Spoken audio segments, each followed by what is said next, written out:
good to be alive in this land of ours. Good to drive in this land of ours.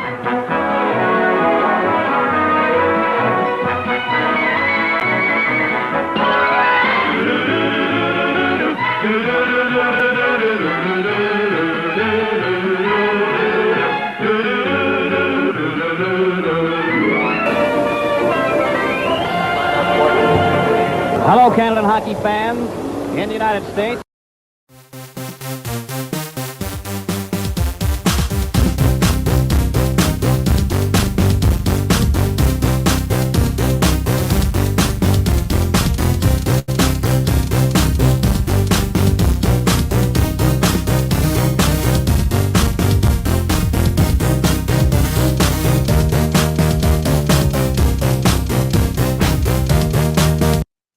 Hello, everyone, and welcome to Hockey Time Machine. I'm Glenn Dreyfus. We reached out to tonight's guest, Stan Fischler, on the occasion of a great honor bestowed by the Islanders. Fischler, the hockey columnist, author, and commentator, as many of you know, is fond of expressing himself through song. Well, around the time Stan's father was taking him to his first hockey game at age 7 in the 1930s, Cole Porter was writing, "You're the top."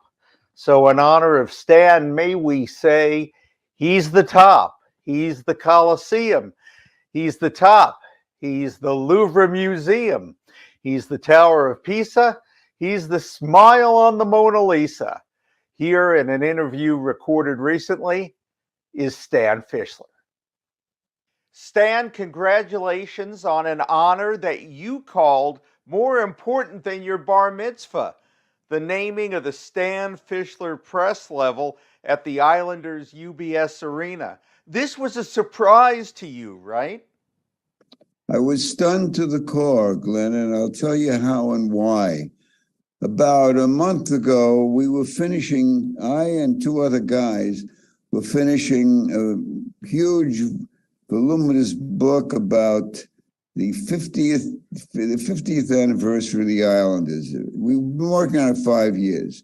So John Ledecky and one of the other Islander people, John being the co-owner, they sent me an email. We'd like your opinion about ways we can promote the team during the this particular season for the 50th anniversary. So I put my thinking cap on and I knocked off, I don't know, maybe 10 suggestions of things they should do, like bring in some of the unsung heroes like Bob Bourne, stuff like that. And they said, okay, well, we're going to have a conference call with your input. So a couple of days later, I get a call and I get an email. We're going to have the conference call for your contributions on what ideas you have. Great. So I get the call, and I'm on with David Kolb, who's my rep and who co-authored the book, and Zach Weinstock, who co-authored the book, and John Ledecky, the co-owner of the Islanders. And I said, you know, I don't like to sit around and wait. So I said, hey, now that we're on, here are my ideas. And I read about 3 or 4. They said, hold it. I said, what do you mean, hold it? He said, we got something to tell you. I said, well, why don't you let me finish what I wrote? He says, just hold it. We got something to tell you. And then all of a sudden they said, we're going to name the press area after you. And I said, what is this, some kind of a joke? And then I found out that this was the real stuff. And frankly, Glenn, I'm still reeling from the whole thing because the last few days have been one wonderful event after another. And I have to say, well, what did I do to deserve this?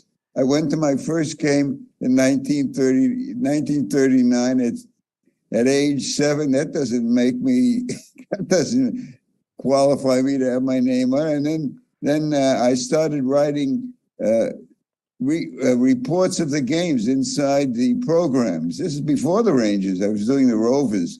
And then I started my scrapbook. And then when, the whole evolution of my hockey life was coming before me, and my conclusion is that it reminds me of Mel Brooks in his autobiography. He was saying, it's great to be king. And I'm saying, well, it's great to have the press room named after me. There are no objections. And I understand why John Ledecky and my rep and buddy, David Cole, were the ones who were solely responsible for getting this going. John Ledecky in particular, when he took over the team, we sort of bonded. Well, take out the sort of, we bonded. And we had a couple of lunches together, and I gave him a few of my books. And he's been a pal ever since, but he's also appreciates the amount of time and work I put in. I never claimed to be a great writer. I never claimed to be anything other than the fact that I like to write about hockey, and I've written a ton about hockey. And I will say that my wife, Shirley, was a major contributor. It was Shirley who really put together our definitive hockey encyclopedia for Macmillan. And what I told him, as I'm telling you now, my success at the top to get this is that I was at the top, or am at the top of a pyramid, and I can list endless numbers of names who have helped me be there. For example, I'll give you for instance. When I wrote something very critically about the Rangers when I was writing for the New York Journal American, which was the top evening daily in New York. This was in the 60s when Mus Patrick was the general manager. And they didn't like what I wrote in the Journal American. And I got a call from the pre-art guy, John Halligan, the next day. He says, you're not being welcome in the dressing room anymore post-game, and you're not going to be welcome here. Basically, they were banning me. Well, if I'm banned as the beat writer, that means I'm close to being out of a job. I'm done. And I was young then. I mean, my career was in its earliest days. So I had to go to my boss, Max Case, who really had my career in his hands. And I said, Max, this is what they're doing. They're banning me here, they're banning me there. And it was because of something I'd written in our paper, your paper. You edited stuff, you saw it. And I tell you the truth, I thought I was done. And I could have been done. All he had to do is bring over Maury Rokish or one of the other guys and put him on a Ranger beat, and that's the end of me. Oh, Max Case picked up the phone. He called up Irving Mitchell Felt, who ran MSG, who ran the Garden, and he said it in these words. He says, if you don't lift that ban on Fischler right now, there will not be another line about the New York Rangers in our newspaper, period. And the ban was lifted. And Max was the one who saved me. And I'll tell you another guy who saved me. And you wouldn't know him, but much later, when Bill Jennings was the head of the Rangers, I also was writing for the Hockey News then. And I wrote some things, plural, that he didn't like. So Jennings got hold of Ken McKenzie of the Hockey News and says, I want you to take this guy off the beat. Take him off the Hockey News. He was killing part of my income. And Ken McKenzie, unfortunately, exceeded. I was out of the Hockey News.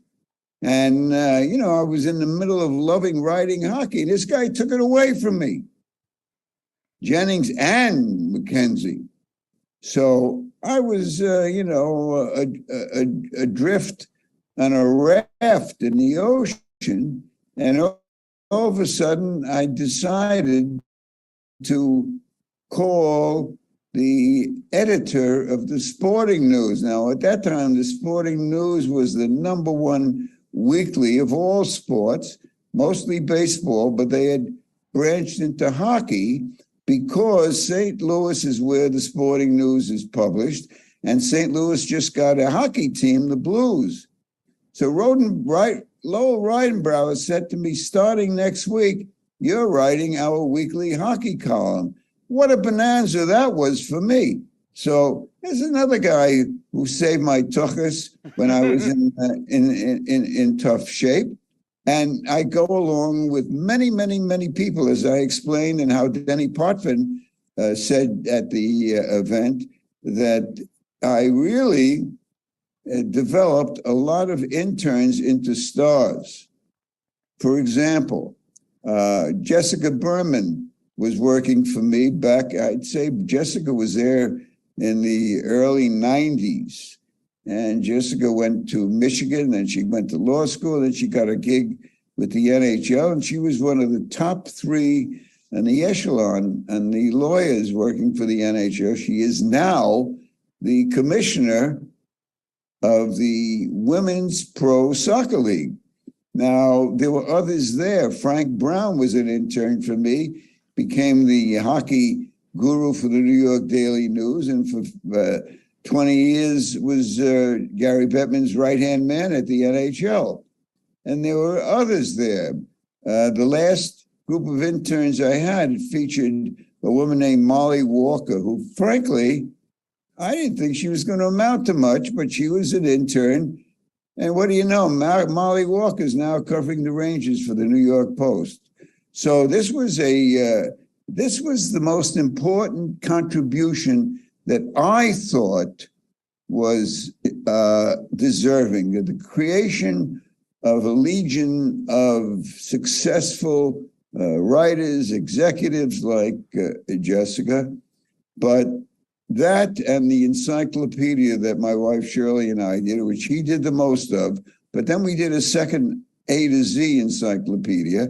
And of course, then I went on into television, which I didn't think I'd ever do.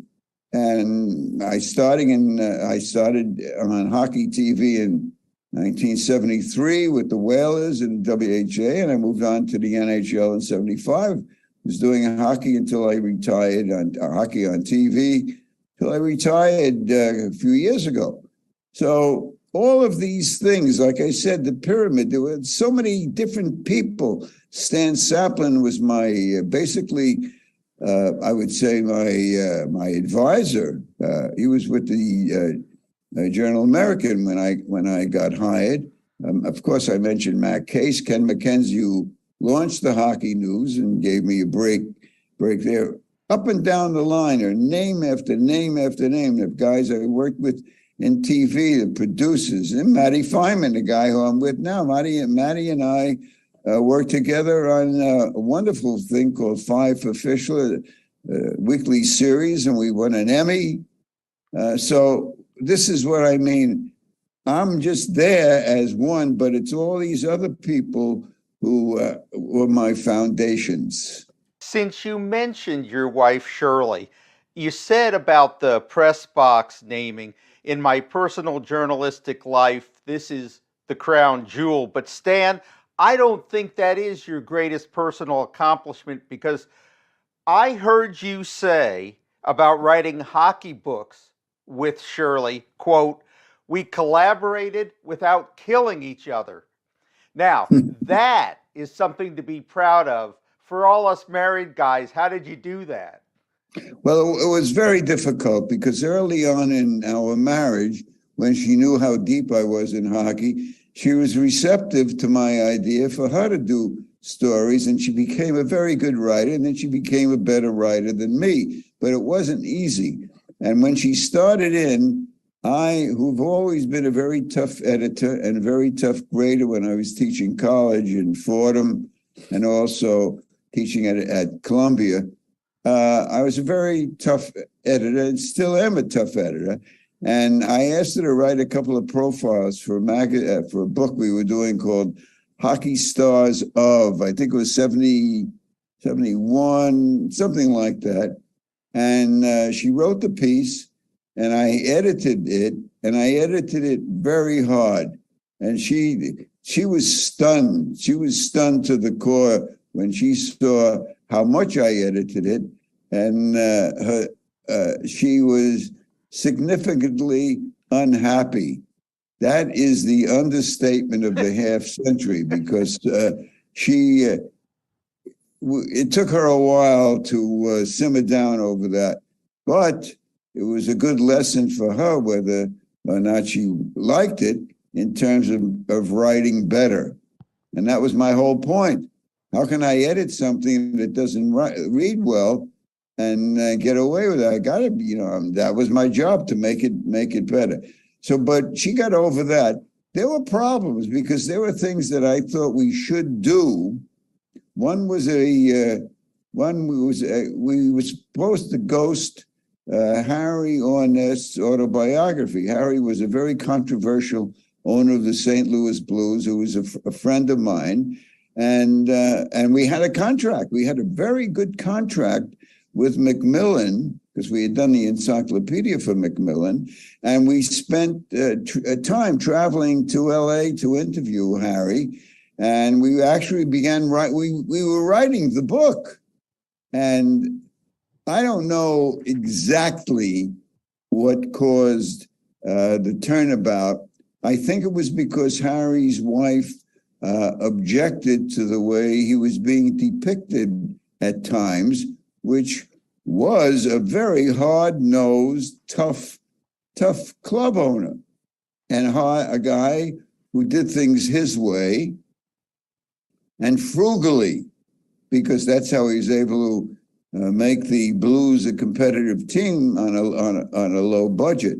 So the whole point is that he pulled out of the project, and that was a terrific blow.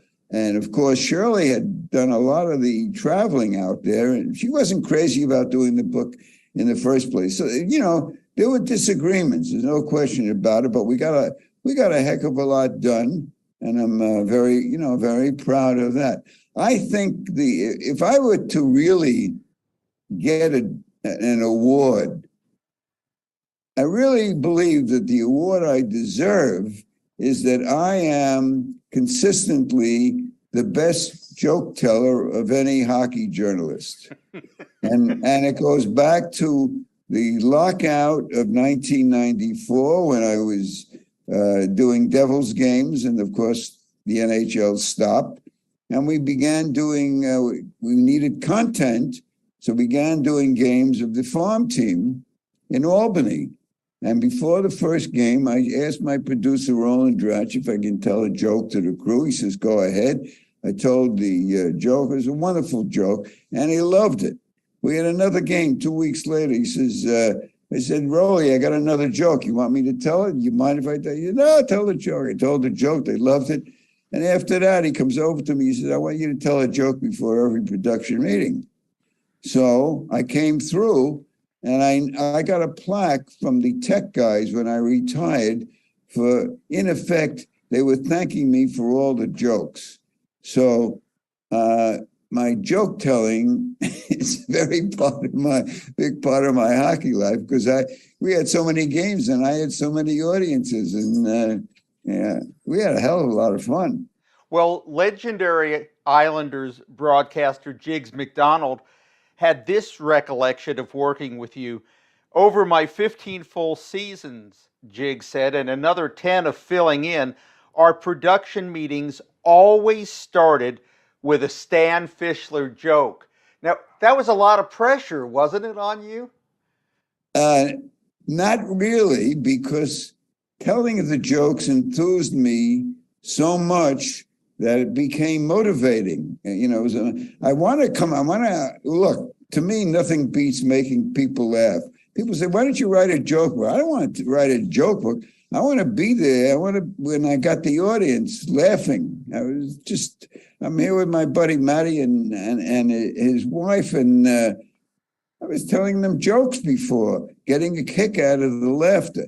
So the point was, I've been in, on the fringe of show business. I played in a dance band in the Catskills for 3 years.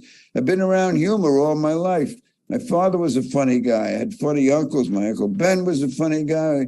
We had another cousin, Ben. I had a lot of funny guys surrounding me at a very early age. And with that and the motivation and hearing gags from friends who were funny, I didn't worry too much about whether or not I should tell a joke. I loved it. I did the same thing with the Devils. I said the same thing with and as a matter of fact, I did ranges for a few years, and my producer was Joe Whalen, and Joe had me telling. In fact, one of my best audiences was John Davidson. John Davidson was a great laugher. Is that why you brought so many props on the set, like toy dinosaurs and boxing gloves and even a knish? Anything for a laugh, Glenn. Anything for a laugh. Now, we brought in a new gal to do the Islanders, Shannon Hogan, came from Detroit. And I thought that she was making her debut in the New York area. She should know things about New York. And one of the things that's part of the New York cuisine is Jewish food. And I presented it. First, I asked if she knew what a knish was. She thought I was talking about something like a lawnmower. What the hell a knish was. So I brought in a knish and a potato knish, and we did it on camera. And we did some other, to me, props are wonderful. I love to do props. As a matter of fact, when I was here a couple of days ago, I was pre-taping the thing that I used to do with Maddie Laughlin called Mad and the Maven, which we're still doing. And every Christmas, I give out phony gifts, but I'm not Santa Claus, I'm Stanta Claus. And Santa Claus was a regular thing that I used to do with both the Islanders and the Devils. And I think we did 8 gifts, which will be shown probably early December, right before Christmas, on the Devils telecast. So I'm tempted to tell you one of the, and every one of them has a gift. So you're seeing a prop. Oh, Stan, it's not healthy to hold in temptations. So go ahead and give us one early Christmas present. Okay, one of them was a lubricant called WD-40. You ever hear of WD-40? Mm-hmm. Okay. So the WD-40 gift was for Chris Kreider of the Rangers, so he could slip faster into goalies and knock them out of action. It's one of my favorites. We will look forward to the rest of the list. I want to back up because you've said some things already that deserve some follow-up. And one is, you must have been a good editor, because I've heard you say in the past that eventually Shirley became a better writer than you are. Well, first of all, she was better looking than me. That was a good start. Secondly, she was smarter than me, so that was an asset right there. And to tell you the truth, I felt if I could help her in any way, I did help her get a radio program. She had a radio show on WABC for a couple of years called Young Side. Anything that I felt I could do to help her, I did. And I knew one thing, that she'd never do better than me, ever, ever, ever. And that is, she couldn't tell better jokes than me. How did I know that? Is her whole joke repertoire was one gag. And it was the gag that I told her first, that she managed to ruin it every time she told it, but I helped her along. I mean, well, what's important, did she laugh at your jokes all the way through your marriage? She only laughed at jokes that she thought were funny, that I knew were funny. There was a big distinction, you see. And what my asset was, I didn't give a crap whether she laughed or not, because I knew that I would laugh at every one of my jokes. That's all I was basically telling my joke to one audience, me. And if the other person laughed, gay gesund ahead. So then I have an audience, a capacity crowd of 2 in our little theater. So that's the deal. That's the deal. I'm going to be telling some jokes tonight but I'm going to be speaking at a synagogue. But it's mostly going to be about a book that I wrote, Tales of Brooklyn. And it's all about me growing up from 1935, when I was 3, to 1951, which when I was 19. And so it got a lot of hockey in it because several wonderful, I consider wonderful hockey stories. So, and tonight I'm going to tell them. In fact, the book came about through hockey.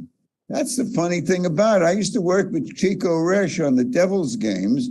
And whenever we went on a road trip, he would ask me to tell him one story about Brooklyn and me in Brooklyn growing up. And I told him this story, which took place in December of 1947. It was the day after Christmas, and it involved a blizzard that this was the all-time blizzard in New York City.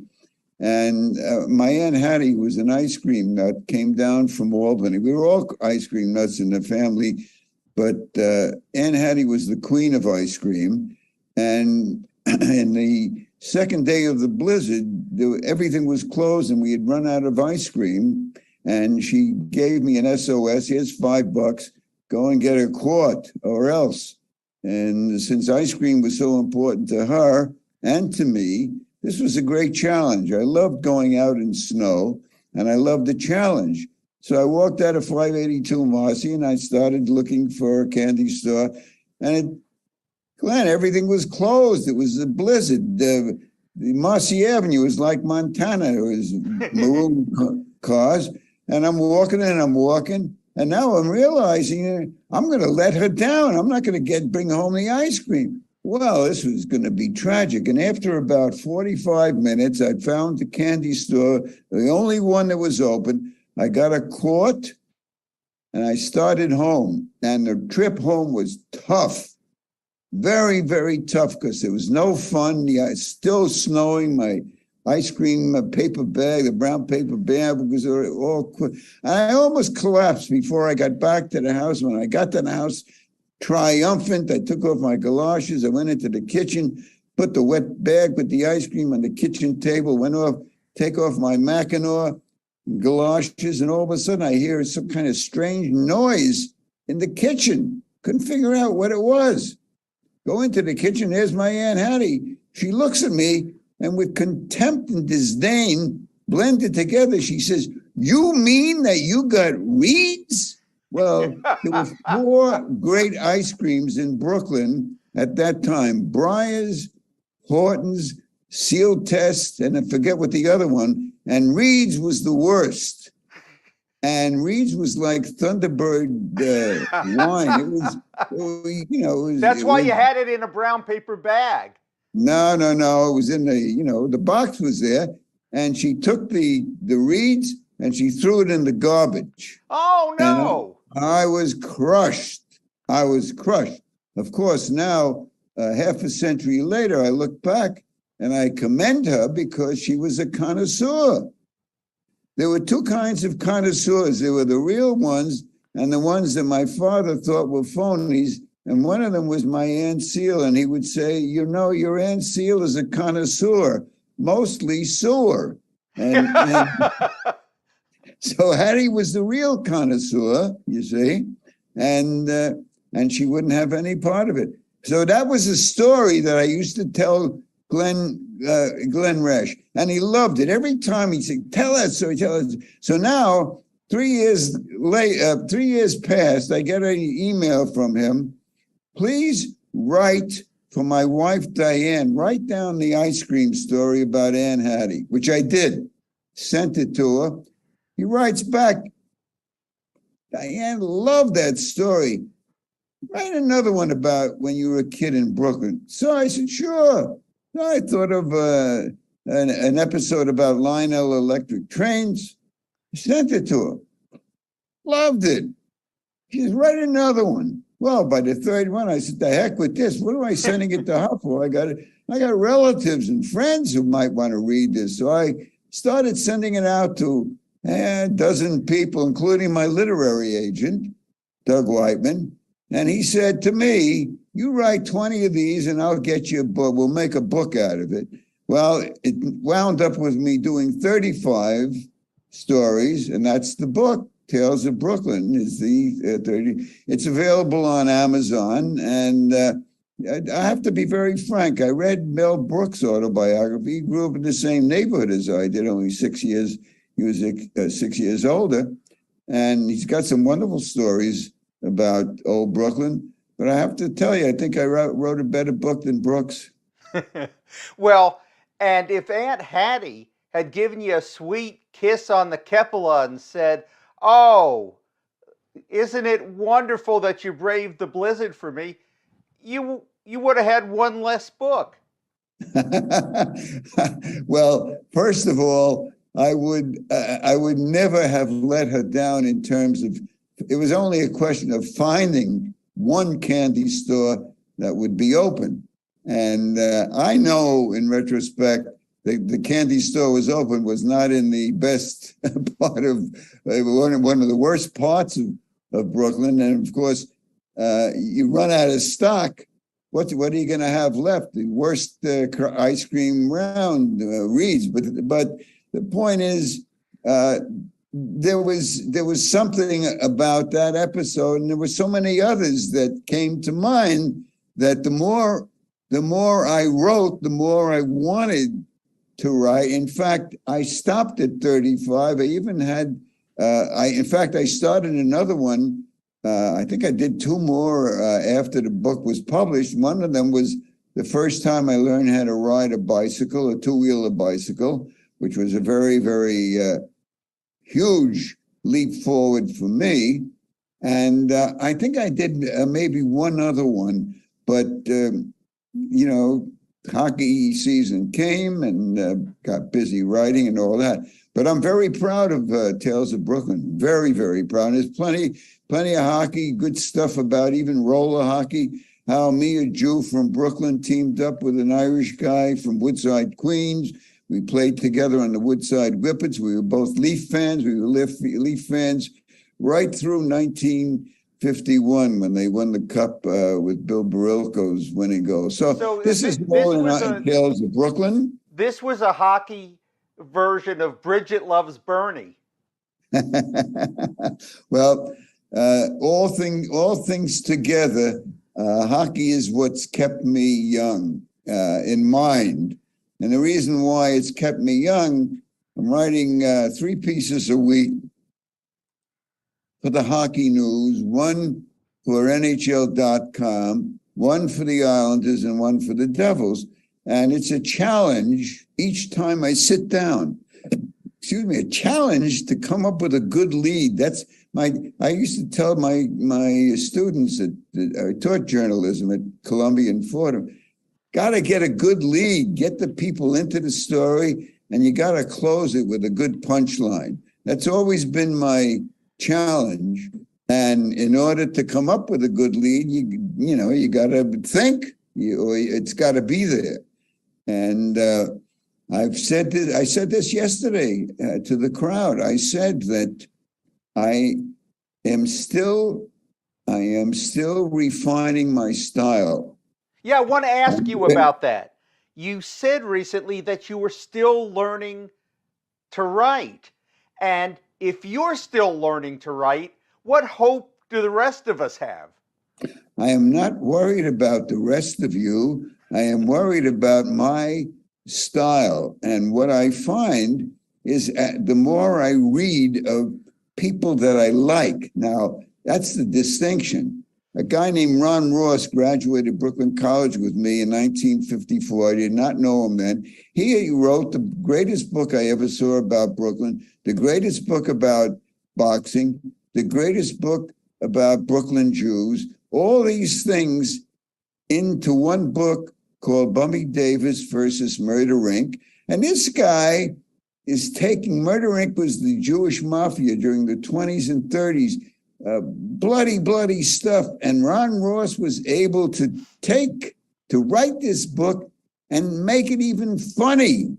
Make it funny. So I read that book 6 times. The first time just to read it, and 5 more times to go back and see how his style, how he made it funny.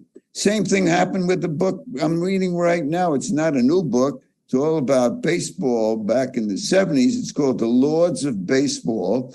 Guy who wrote it is Harold Parrott. He used to write for the Brooklyn Eagle, which was our daily before it went under.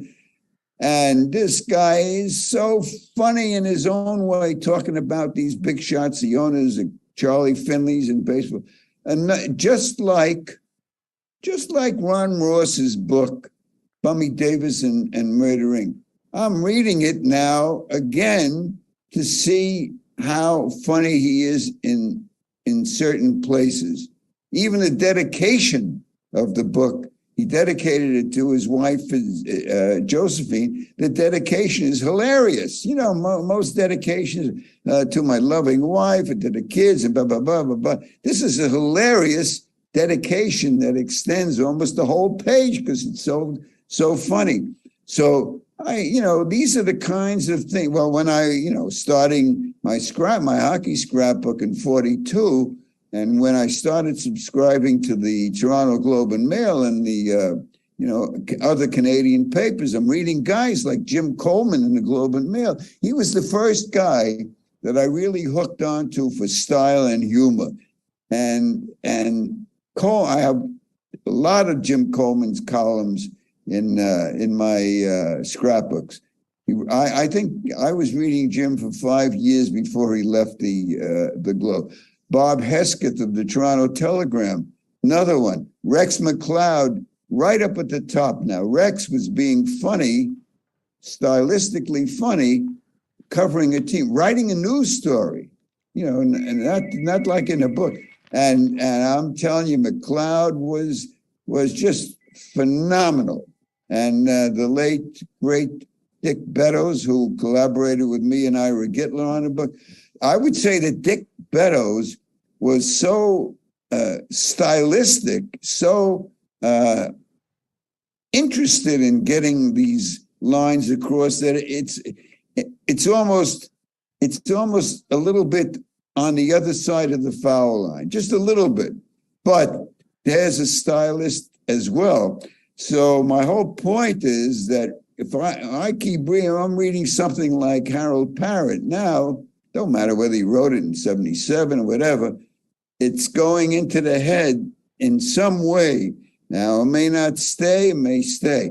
But what I'm finding is that I'm writing differently now than I might have 10, 20, 30 years ago, because I'm looking for this freshness and also more laissez-faire. That's the other part. I'm more loosey-goosey writing now than I ever was. Now, you haven't liked all of your own books. The Big Bad Bruins is one. Do you know in the middle of writing a book whether you're going to like it when it's done? Pretty much. What I consider the best hockey book I ever wrote was Metro Ice, which is a history of hockey in New York going back to the beginning, back in the 19th century, and Hobie Baker and all that stuff, because that's the most complete book of its kind. There's no other book like it. The guy I collaborated with was just a great collector of all kinds of things, Tom Sarrow. And Tommy contributed mightily, particularly with photos and, even book props, so to speak. There's never been a book like this, and there never will be, because it's inimitable. And I was adding stuff that I knew. For example, I don't know whether you're aware, but there was an NHL referee who only had one eye. He was blind in the other eye. You know that? No. Bill Chadwick from New York City. The Big Whistle. Yeah, well, considered one of the greatest of referees in the Hall of Fame. He only had one eye. You imagine a referee with only one eye and being one of the best? Well, they wouldn't allow that today, right? Huh? They wouldn't allow that today. Of course not. That's my point. I have a ton of Bill Chadwick stories, oral histories in the book, And so I knew working with Tom that we had a landmark book. The Bobby Orr book I wasn't crazy about, but it was the right guy at the right time in the right place. Playing for the Bruins, hot team, on the rise, or a very colorful player. And the book, to me, the book is nothing special about this book. It's half about Orr and half a history of the Bruins. But they were winning the cup. Or if they weren't winning the cup, they were on their way to the cup. And it was my best-selling book. But I would hardly ever call it the best. Well, speaking of Orr, you said, quote, Bobby Orr starred when the level of hockey was at its very lowest. So I take that away from him. Not an unreasonable opinion, but did that make you persona non grata in Boston for a while? It made me persona non grata among broadcasters, fans, and players. I was banned from the Bruin dressing room over something else, but certainly up until now, when I compare Denny Potvin with Bobby Orr, Denny Potvin was a better defenseman. Denny Potvin knew how to play defense. Bobby Orr was rushing all the time. Rush. Great. That's great. That's one-dimensional. Denny was one of the best body checkers among defensemen, one of the best scorers among defensemen, and he also was a leader. He was the captain of 4 straight cup teams that won 19 straight playoff series. What the heck did Bobby Orr do? The first cup win was against a Humpty Dumpty Blues team, which didn't really matter. The second cup, the good one, he beat the Rangers. So what'd the guy do? He won one cheap cup and one legit cup. And how many series in a row did he win? 4 maybe? And this Potvin coaching or captaining a team, 19 straight series win. There isn't a team that comes close to that. You know that? And 4 cups. They went to the final in the 5th cup, and if they didn't do that cockamamie schedule where instead of being 2, and 1, it was 2 in Nassau and then 3 straight in Edmonton. That was the one and only time they did it, and it was Dumb and Dumber, favored the Oilers. But hey, that's life. What are you going to do? What I'm saying is that Denny Potvin was a captain. Orr was not a captain. Denny Potvin could hit and hit hard. Denny Potvin was a tremendous leader, and Denny Potvin can score. Hence, better than Orr. Was there any consideration in your writing that you had to be somewhat provocative as well as bringing the goods to back it up, because that's what got papers read, that's what gets books read, that's what gets clicks on the internet now? So was that a necessary part of that, to say things that are going to get people talking? Well, it's only necessary if your editor or your publisher says you better do this, or you're not going to be working anymore. Look, I've gone through phases as a writer. You know, I'm kidding around when I say I'm 19 years old. I'm 90 years old, and I've been writing, basically writing for money starting in 1954. So how many years is that? That's more than 50 years, right? That's more than Methuselah. Okay. So in that period of time, I have changed significantly. And at one time, I was going to war with people. I went to war with Emil Francis. I went to war with the Rangers' Bill Jennings, and he got me thrown the hell out of the hockey news. I went to war with Muzz Patrick. He got fired from the Ranger job because of me. And Emil Francis got the gig. And then Emil Francis asked me, what happened with you and Muzz? And I told him. So you'd think he'd wise up. He didn't wise up. And he went to war with me. He was the guy who kept Shirley out of the press box because she was a woman. These are the things that happened. And they happened because I was never at the front line in a war like World War I or World War II, and the writers like Ernie Pyle were out there. This is hockey. This is sport. What the hell's a big deal? So what if Emil Francis is not going to talk to me? Right? Do I have to have him talk to me? So what if Muzz Patrick is mad?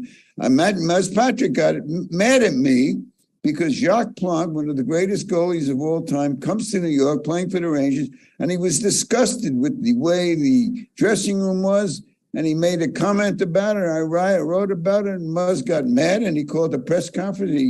He ripped me this way, that way, and that way, and I had all my notes in front of him, and guess what? 3 days later, he got fired. Well, people should not be left with the impression that you were fighting battles all over the NHL, because there's an awful lot of people that love you, and one of them was the goalie Evgeny Nabokov, and he gave you what I consider to be a very rare compliment. Quote, "He'll find a way," meaning you, "to ask an uncomfortable question, but make you comfortable answering them." Now, that is a great skill to have. What is the secret to that? Well, the secret is that I'm basically funny. And I always, more than ever, I try to make people, readers, laugh at something I have in my column most of the time. I don't succeed all the time, but I try. And when there is some guys, I love this expression. One day I was sitting with Neil Smith, when he's GM of the Rangers, and he was watching Alexei Kovalev. Mike Keenan's the coach, and he wanted no player to be on the ice more than a minute. And now Kovalev is going into the third minute, and Neil turns to me, he says, "That guy doesn't get it," meaning Kovalev. Mm-hmm. He just doesn't get it. And there are guys who get it, and then there are guys who don't get it. And Nabby kind of knew that I was a fun guy. So I come to him after a game, and my opening line was, "Do you know what song they wrote about this game?" And he'd say, "Well, what is it?" "Well, this happened to be a very tough game." And I said, "Nabby, the song is 'This Can't Be Love.'" Happens to be a great tune. And he says, "Yeah." And then I'd explain why. And then, of course, since he got it, he would jump in or he would laugh. And, he was like, it was like Abbott and Costello, like Edgar Bergen and Charlie McCarthy. I mean, we had an act going. So whenever there was, whenever I didn't sit down with Nabby after every game. I sat down with Nabby when I thought it was appropriate, because there were 17, 18 other guys on the team, and these guys demand they should get attention. But when I sat down with Nabby, a crowd of reporters would come around listening because they liked the act. They liked the act. I liked the act. Nabby liked the act. And I only wished that we had been able to do it longer, but it didn't. We did our run. I'm still in touch with Nabby by email. Ran into him last November. One of my all-time favorites. I think what he was getting at is that you have a way of getting past the athlete speak and getting actual thoughts out of athletes and coaches and executives. So it got me wondering, who was your white whale, if you had one? The interview you either never got or you could never really get genuine stuff out of him, even though you tried. Well, a guy last night playing goal for the Rangers against the Islanders was Halak. And Halak followed Nabby. And I was running so great with Nabby that the first time that Halak played the next season, he played against the Rangers at the Garden. And he beat the Rangers, which was very significant. And naturally, I got to him first. And I started to do my Nabby routine, and I might as well have been talking to the wall because obviously he didn't get it. He didn't think it was any time for. Another one was John Tavares. John Tavares was picked #1 overall by the Islanders, and I went up to Montreal to do an interview with him. And we were the first to get him after the pick. And they brought him into what was the studio. And I knew I had to loosen the guy up. And I told him one of my basic jokes. And I might as well have been talking to another wall. And then I tried to loosen him up during the interview. And I think I should have had WD-40 and sprayed it on him. That might have gotten a laugh. But so those were two real downers. And looking back over the years, Mike Liut was a stiff for me as a goalie, and there were a couple of guys. Well, Phil Watson, when he coached the Rangers, I went to war with him. That was one of among the nastiest. He tried to throw me off a train after we left Boston.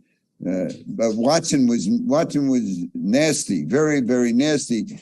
But he had to answer my questions because every Tuesday we had a hockey writers luncheon and questions came up.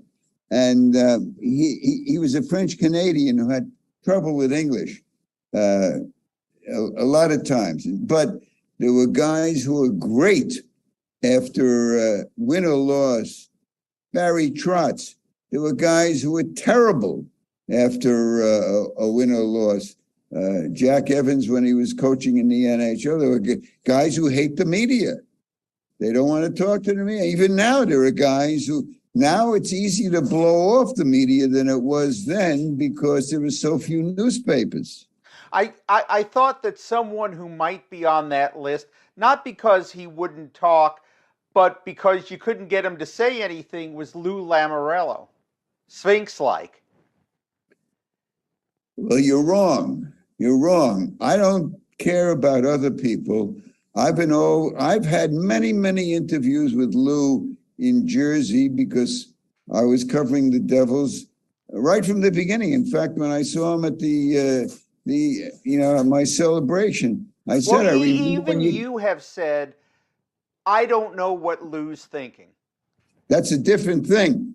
He would talk, but you would need an interpreter of a different language called Lamoriello-ese to know what the hell he was saying, you see. But he certainly talked a lot if you asked him certain questions. That doesn't mean that you were able to decipher him, because that's the way he wanted it. Okay, fair enough.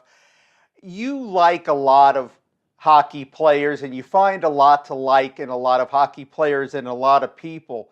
So, of course, being the contrarian that I am, I was wondering, is there a player either from the past or currently that makes you crazy?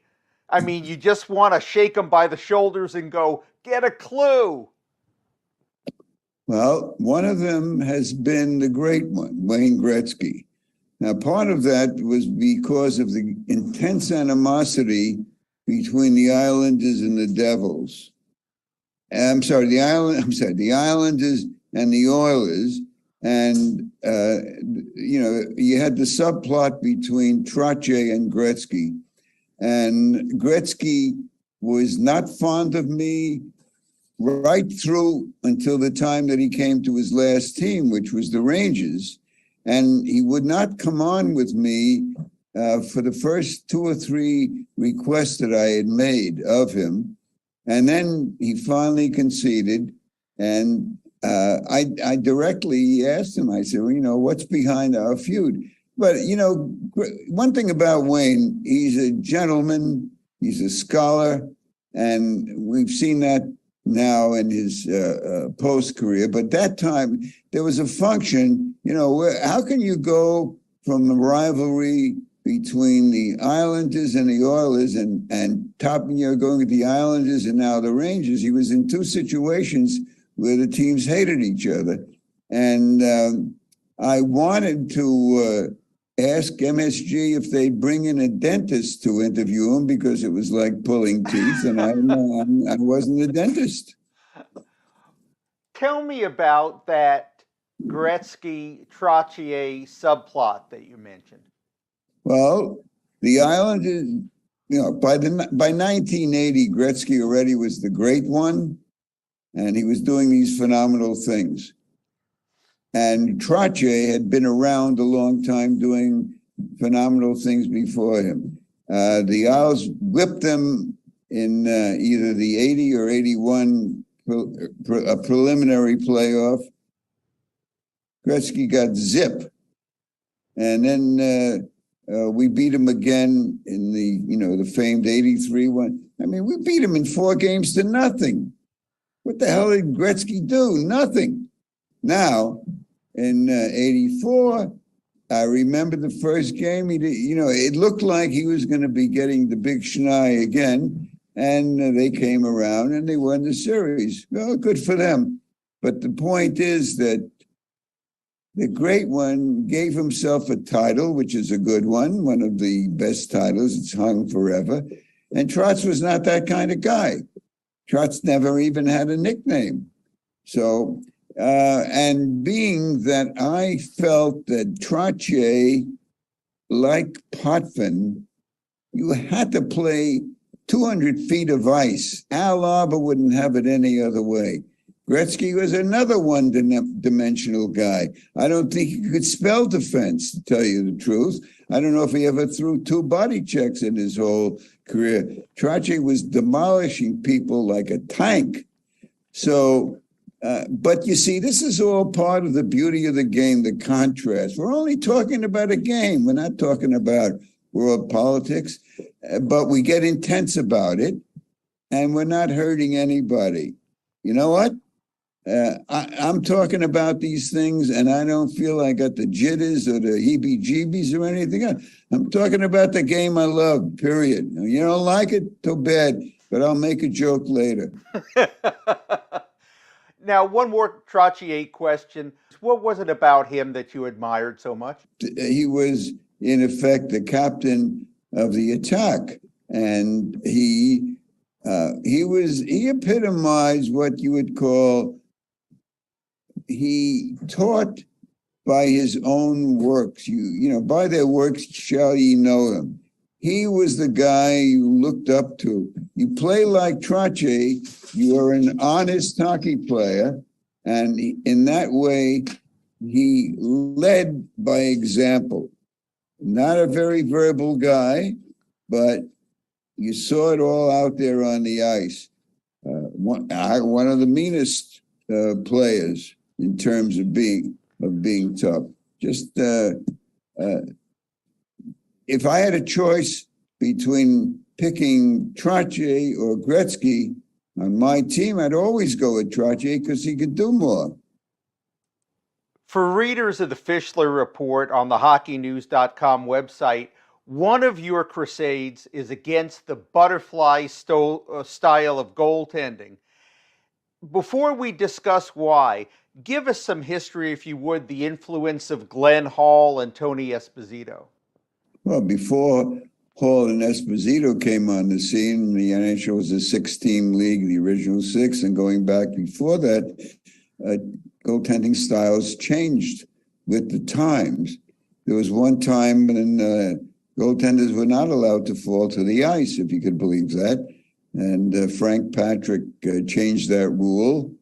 I would say right through, I was watching hockey right into the 50s, stand-up goalies. That's the way you play. You cut down the angle. Mind you, none of these guys ever wore a mask. So their style is also concerned with staying alive.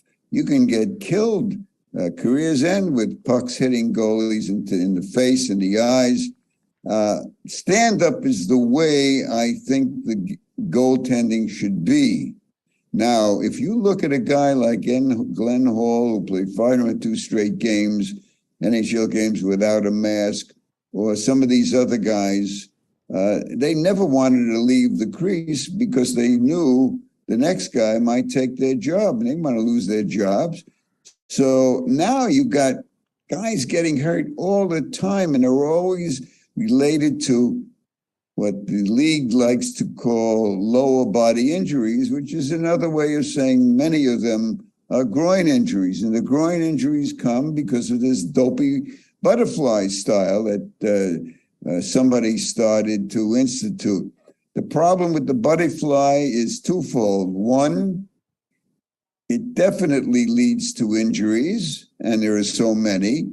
And number two is when a guy always goes down, he's giving a whole half of the top part of the net to score in. And it happens over and over and over again. So as I told you before, we're doing this Santa Claus. Well, one of those gifts that I'm giving the goalies is a butterfly catcher. So these guys would stop with their butterfly and stop getting hurt.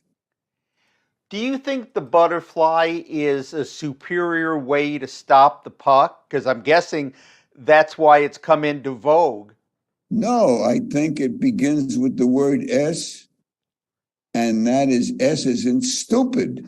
Why would you employ a style that's leading to injuries? You don't have to open up a paper any day of the week and another guy is hurt and this guy is hurt and that guy is hurt. Lower body, lower body, lower body. And so what's the defense for stupidity? They haven't found one yet. Okay, so back to stand-up goaltending is what I say. Your hockey-playing grandkids, give us an update on the Flying Fischlers. Well, I have 3 grandchildren from Israel. The oldest one is Odell. Odell is 18 years old, and she is now playing on the Israel national women's hockey team, which is new. They've played in a tournament in Bosnia. They played in the Maccabiah games against Team Canada and Team USA. They're playing in an upcoming tournament, I'm not sure when. So she plays either forward or defense. When Slava Fetisov, the great Russian player, visited Israel I would say about 8-9 years ago, Slava was still skating on a forward line, and my granddaughter Odell was his right wing, and she kept up. She's a model, and she's now in Switzerland with the other 2 kids. Ariel is 16 and a half. He's a forward. And Abigail is 13 and a half. She plays defense. They're in a town near the capital, Bern. Town is called Thun, Thun. And the younger one is on her age level team, but they're boosting her up to U15 because she's so good. She's a natural, real natural. If you were to compare her with anybody, now mind you, she's playing against boys.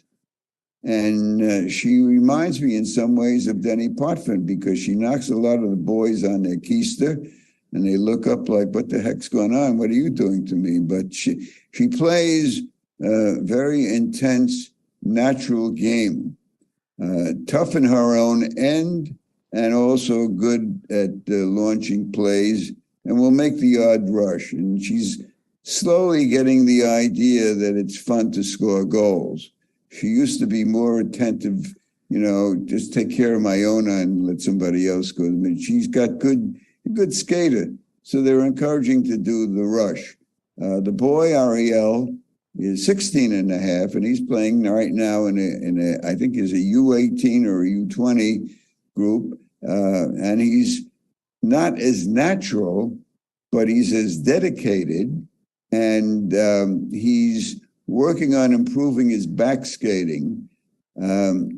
Depends on how this season goes. I'd say if he has a good season, then he'll get to the next level. With the girl, we're hoping that she gets, there are scouts now, people from all kinds of schools, and if she can get a scholarship to a prestigious high school that has a women's hockey team, like one in Vermont, Vermont Academy, Hotchkiss, one of those schools that has women's hockey. The hope is that Abigail can get a scholarship and go to the States. We'll see what happens. But right now, she's still learning, and she's very receptive, which is good. Same thing with Ariel, but he doesn't have all of her natural qualities. All right. So I want to end where we started, talking about the press box. And is this right? When Nassau Coliseum opened on Long Island, not only wasn't there a Stan Fischler press level, there was no press box at all? You know what? I have to tell you, Glenn, there's precedent for that. When they built the third Madison Square Garden in 1925, they not only forgot to put in box offices, they forgot to put in a press box. Now, what they did was they built something overhanging the mezzanine, which made it the best press box in the world. That's where I used to work from till they closed the old that garden. Then, when they built the present garden, are you with me now? Mm-hmm. In 1968, they had 3 gardens to use as examples. They built this garden without a press box. Not the press box. What is so hard about that, you know? So same thing with the Coliseum, and of course they managed to fix it up. But I mean, it's a circus, okay? All right. You're in good company. The media gondola in Toronto is named after Foster Hewitt. And you met Foster Hewitt. Do you remember the first time that you met Foster and what your impressions were of him? I certainly do. In fact, Foster was my idol. When I got for my 10th birthday, my little Philco radio, I was listening to CBL Toronto. I was able to pick up Toronto in Brooklyn. And listening to this guy was a huge, huge inspiration, as for millions of others. And I always wanted to meet him, as I wanted to meet my writing idol, Jim Coleman, who I eventually met. And I was covering a Leaf playoff, which had to be in the early to mid 60s, before expansion. And I believe we were in Chicago. There was a small suite that the Leafs had for the media on off days. And I remember Stafford Smythe, who was running the Leaf, was there. I believe Harold Ballard was as well. There were a bunch of others. And there was Foster. Foster was there. I couldn't believe it. I mean, there's my guy, Foster Hewitt. So naturally, I introduced myself and I told him how much he meant to me. And a very gracious guy. You know, this was way up in his career because he broke in the 1920s. But that was quite an event for me to meet my childhood heroes. Some of them obviously had long gone, but I met Sil Apps, who was the captain of the 42 Cup winners with Toronto, and then 47, 48. And again, the same thing. I told him what he meant to me. And there were a few other. Turk Broder, who was the Leaf goalie. There were some wonderful episodes for me. And my wife and I collaborated on a book, Those Were the Days. So we went across Canada. We went across U.S. interviewing, Hall of Famers, guys who had retired. It was a wonderful adventure. The night before the unveiling of the Fischler press level, the Islanders threw you a dinner. Who was there, and did any good stories get swapped? Well, of course, again, I was stunned. I had no idea who was going to be there. And the first guy I saw when I walked in was the guy called the Captain, Denny Potvin. I did Denny's book. Shirley and I did it together. And to me, Denny is up at the top of the great ones. And We share laughs together. He likes some of my jokes. I don't tell him too many, but I tell him some. So Denny was the first guy. Then the second guy who showed up was Patty LaFontaine, who was the only hockey player invited me to his wedding. And I reminded him that I was a trombone player, and I was impressed that he had 3 trombone players in the orchestra. It was a great, great wedding. He remembered that Shirley and I were the best dance team on the floor. And so, of course, I did the marathon game, the Easter epic with where Patty scored the goal in the 4th overtime. And he remembered everything about me getting the first interview with him, because we intercepted him before he even went to the dressing room. So having Patty there and Denny there was really all I needed. In Hebrew, we say dayenu, which means sufficient, but I was willing to take more. Benny Hoag was there. I love Benny. And also Butch Goring, of course, who was the final piece in the puzzle leading to the 4 cups. And writer friends, Frank Brown, who I mentioned earlier, who was interning for me and then had a huge, huge career. My buddy David Kolb, who put the whole thing together with John Ledecky. Ledecky was there. And even Jess Berman, who flew in from wherever she was doing her hockey commissionership, she was there. Close friends. And it was really something, well, more than something. It was everything. Everything I have is yours, and they had everything for me. So it was, as I said, it was my bar mitzvah was the greatest day of my life until this was the greatest day. It was greatest night, greatest day, the whole shmir. For those of us who won't be able to get to the Stan Fischler press level, tell us what's there, the shrine, the collection of memorabilia. Kind of give us a virtual tour of what they have of yours, because I've seen some photos. It's very impressive. Well, they have my Lester Patrick Trophy. They have my Emmy, although I did 8. Isn't 1 8 Emmys? You don't need all 8. One's enough.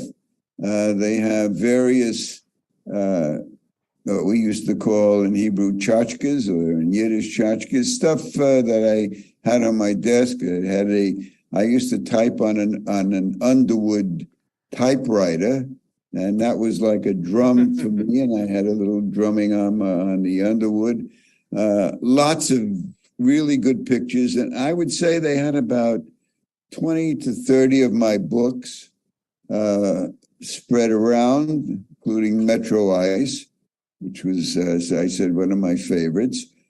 And they had ticket stubs and press credentials and things that I had written, stories, lots of stories in newspapers about me, and scrapbooks. And of course, the centerpiece for me was the 1947-48 scrapbook, which had my handwritten an index right through and a table of contents. I worked very hard on that. I'm very proud of that. I don't know whether they had the picture of when I painted the maple leaf on our backyard fence, but it had everything that you needed to know about my love and growth in hockey. And that scrapbook in its own way said it all. How are you going to be able to do your research without your scrapbook?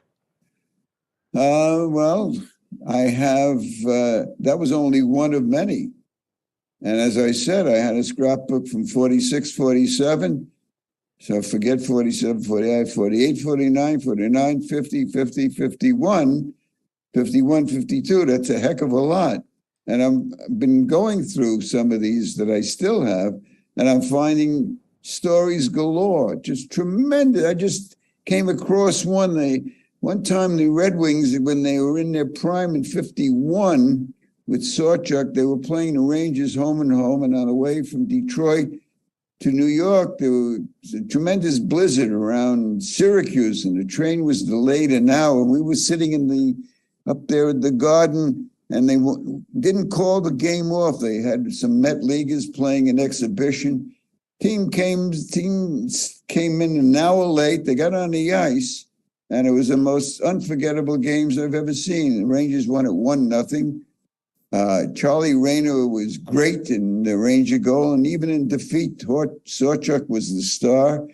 He was just coming into his own, and it was mean. It was a mean game, and I remember. And what I found in my scrapbook was not one, not two, but three stories about that fantastic game.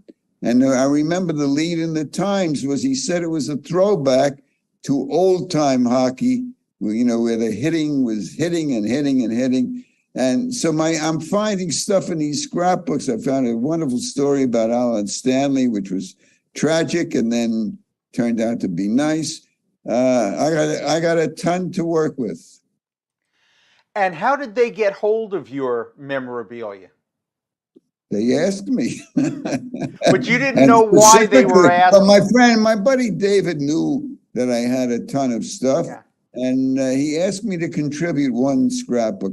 I also contributed a scrapbook of stories that I had written non-hockey, because I was writing, when we ran the New York Bureau for the Toronto Star, I was doing showbiz stuff. I was doing political stuff. So I gave him another scrapbook of my non-hockey to show that I had a lot more in me to write about than just sticks and pucks. Just like Jiggs McDonald expected a joke from you in the production meeting, we would be honored and privileged if you have some wit and witticism to share with us as we close out this wonderful session with you. I'm a New Yorker, Brooklyn specifically, and I have a favorite New York joke. And the joke is that a guy is walking in front of St. Patrick's Cathedral on Fifth Avenue between 50th and 51st Street, arm in arm with two live penguins right in front of the cathedral. And the cop sees him and he goes over to the guy and says, "You can't do that." The guy said, "What do you mean I can't do it?" He said, "You can't be walking with two live penguins here in front of St. Patrick's. I can give you a summons." The guy says, what do you want me to do?" He says, "Well, get those penguins and take him up to the Bronx Zoo. Take him to the Bronx Zoo now, or I'm going to give you a ticket." So the guy hails a cab and he jumps into the cab and he takes the penguins to the Bronx Zoo. Next day, the cop's walking a beat in front of St. Patrick's. Car pulls up to a red light. Cop looks in and there's the same guy as yesterday behind the wheel. And the same two penguins are sitting in the back seat, only the penguins are wearing sunglasses now. So the cop goes over to the guy. He says, "What the heck's the matter with you? I thought I told you to take those penguins to the Bronx Zoo." The guy says, "I did, and they loved it. Now we're going to Coney Island."